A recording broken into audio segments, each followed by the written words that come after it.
Kalammawadi pipeline योजनेच्या 1800 millimetre व्यासाच्या जलवाहिनीवर ताण आलाय। ताणामुळे पाईपलाईन तुटण्याचा धोका निर्माण झालाय। काळमावाडी कोल्हापूर जलवाहिनीच्या कामाबाबत नागरिकांनी आता तक्रार केली आहे। लिंगाचीवाडी परिसरातून जात असलेल्या पाईपलाईनच्या बाजूने रस्त्यासाठी मोठ्या प्रमाणात खोदकाम करण्यात आलंय। आमचे प्रतिनिधी शेखर पाटील आपल्यासोबत दूरध्वनीवरून संपर्कात आहेत। शेखर, मोठी बातमी आहे, जलवाहिनीवर ताण आलाय, नेमकं काय घडलंय?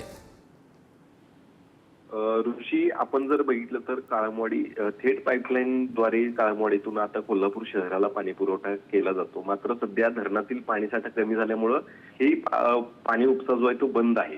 ही एक चांगली बाब आहे। मात्र दुसरीकडे याच काळमवाडीच्या बाजूलाच असणारे लिंगाची वाडी म्हणून एक गाव आहे, त्या परिसरातून जात असलेली ही पाईपलाईन आणि त्याच पाईपलाईनच्या बाजूला आता सध्या एका रस्त्यासाठी मोठ्या प्रमाणात खोदकाम जे ती करण्यात आलेलं आहे। हे खोदकाम करण्यात आल्यामुळं या जलवाहिनीच्या बाजूने जाणाऱ्या काही भाग जो आहे तो उघडा पडलेला आहे। पाईपलाईन जी आहे ती आता पूर्णपणे दिसू लागलेली आहे।